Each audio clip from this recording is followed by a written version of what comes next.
Well, I want to thank everybody because this was a rough day for all of us. You know that.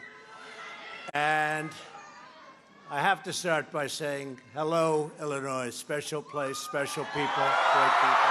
Hello, Illinois.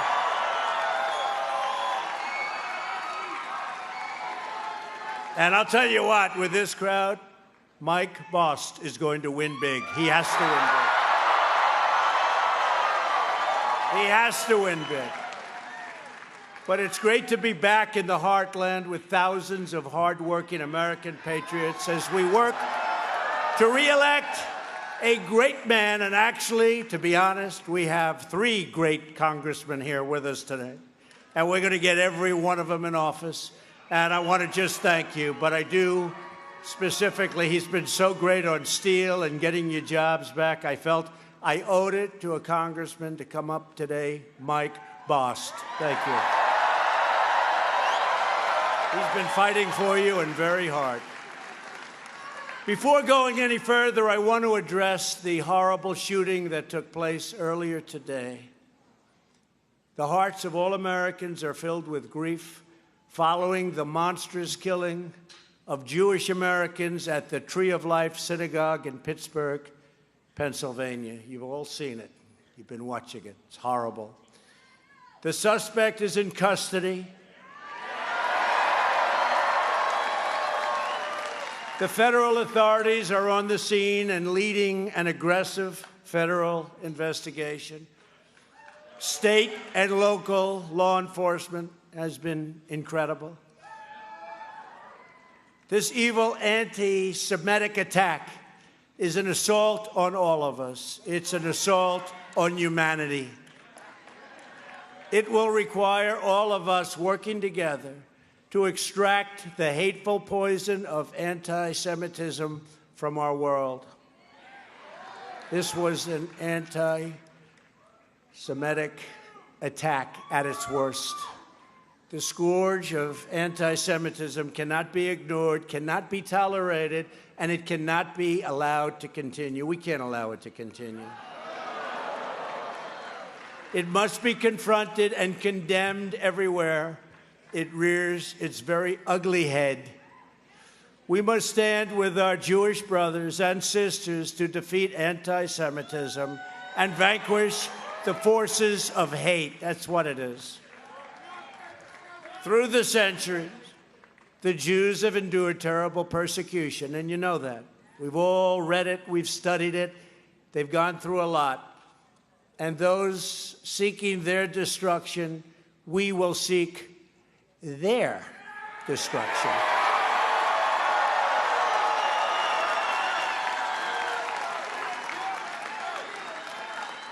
And when you have crimes like this, whether it's this one or another one on another group, we have to bring back the death penalty. They have to pay the ultimate price. They have to pay the ultimate price. They can't do this. They can't do this to our country. We must draw a line in the sand and say very strongly, never again.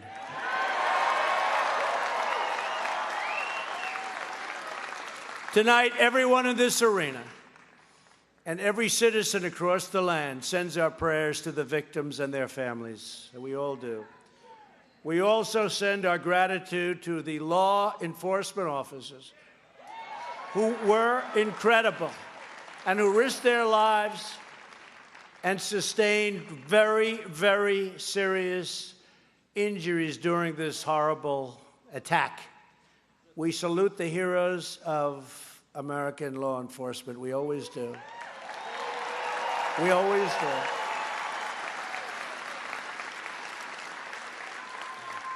We know how much we appreciate them, and yet they're underappreciated. They have done such an incredible job for so long, and it's a tough job.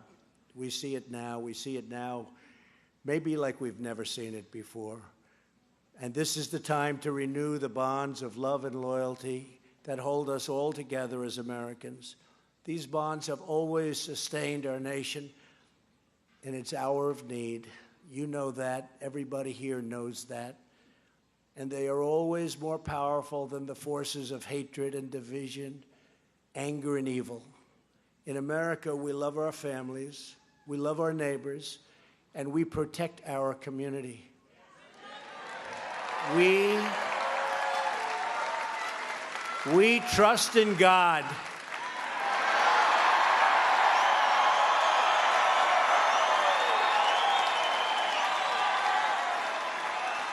We protect the freedom of worship.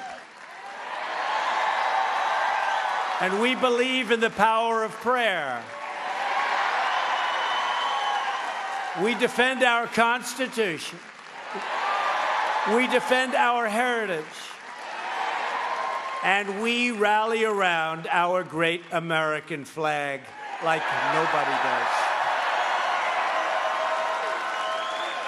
All of us here tonight are united by these same American values, and we are all fighting to defend these values in this election. This is a very, very important election. This could be, and I've said it, and I've heard it, and they have spoken it many times, this is our most important midterm election perhaps ever. Because we've made so much progress. This is steel country and lots of other country. We have made so much progress, we don't want to give up that progress. We can't allow that to happen. Under Republican leadership, America is booming like never before because we are finally putting America first.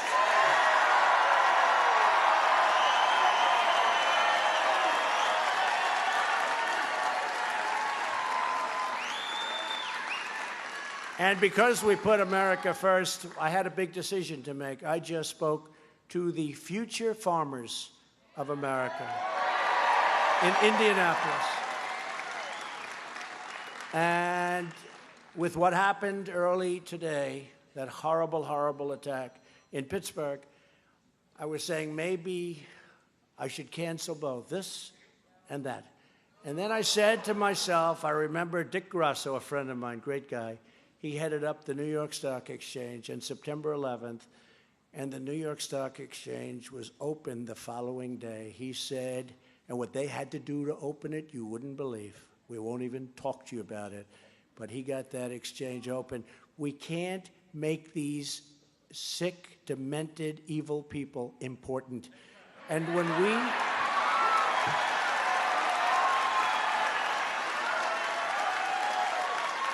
when we start changing around our lives and changing around our schedules and telling thousands and thousands, look at this group of people, and outside, and I hate to say it, but outside you have a group that's almost as big or just as big trying to get in. So you got the better location, but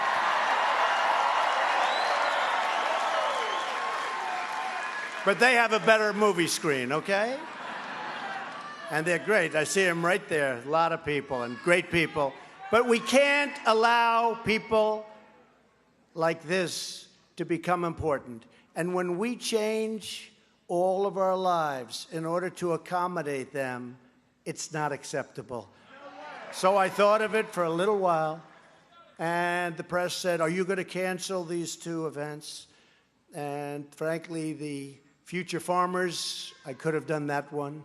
But this is a rally for Mike Bost, and frankly, this one maybe I could have, except I don't want to change our life for somebody that's sick and evil, and I don't think we ever should.